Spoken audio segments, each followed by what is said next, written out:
নাম শ্ৰী কুঞ্জলতা নাথ কলিতা, মোৰ ঘৰ ডেকাইগাঁও, পোষ্ট অফিচ বৰহমপুৰ, পঞ্চায়ত ৰামহৰি, জিলা দৰং অসম। আপোনাৰ এতিয়া বয়স কিমান? মই 65+ খেলি আছোঁ। আপুনি খেলাৰ লগত কেতিয়াৰ পৰা জড়িত? ক'ত ক'ত কি খেল খেলিলে? মই স্কুল পঢ়াৰ দিনৰ পৰা খেলাৰ লগত জড়িত, কিন্তু বিয়াৰ পিছত মই 1991 চনৰ পৰা মাষ্টাৰ এথলেটিক্সত জইন কৰিছোঁ। মই অসমৰ প্ৰায় ডিষ্ট্ৰিক্ট শেষে হৈছে, আৰু নেশ্যনেল মই বাংগালোৰ, মহাৰাষ্ট্ৰ খেলিলোঁ। আপুনি ৰাষ্ট্ৰীয় দলৰ হৈ অসমৰ হৈ খেলিছোঁ। দুবাৰ গৈছোঁ, বাংগালোৰ এবাৰ গ'লোঁ, আৰু মহাৰাষ্ট্ৰ গৈছোঁ, 2 বছৰ হৈ গ'ল মহাৰাষ্ট্ৰ গৈছোঁ। যোৱাবাৰৰ তাৰ উপৰিবাৰ মহাৰাষ্ট্ৰত হৈছিলে, তাতে গৈছোঁ। মোৰ খেলাত বহুত আগ্ৰহ আছে কাৰণে আৰ্থিক অৱস্থা একেবাৰে শোচনীয়, কিন্তু মোৰ আগ্ৰহ আছে কাৰণে মই যিকোনো উপায়েৰে যাবলৈ চেষ্টা কৰোঁ। এই ক্ষেত্ৰত আপোনাক সহায় কৰে নে নকৰে কোনোবাই? চৰকাৰীভাৱে কিবা সহায় পাইছে? নাই, মই চৰকাৰী একো সহায় পোৱা নাই। মই নিজে কষ্ট কৰি যাওঁ, একেবাৰে সহায় পোৱা নাই।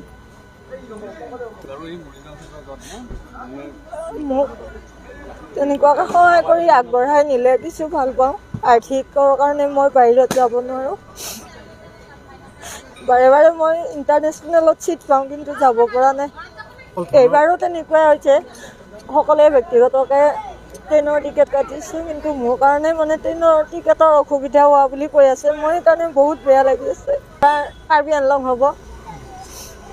মই ৰাজ্যিক খেলখন মৰিগাঁৱত হৈছিলে, যোৱা 17 তাৰিখে গৈছিলোঁ, 21 তাৰিখে ঘৰত আহিছোঁ।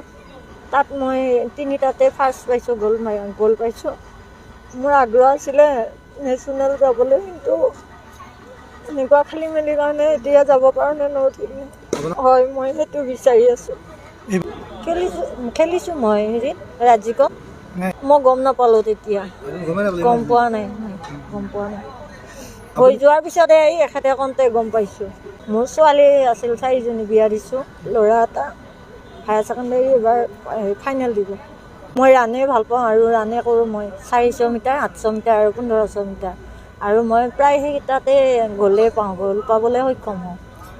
বাংগালোৰত মোৰ হেৰি আছে, এয়া মানে টাইমিঙত বিশ্ব ৰেকৰ্ডে হৈছিলে, ডাবল চাৰ্টিফিকেট আছে, মেডেল ডাবল আছে।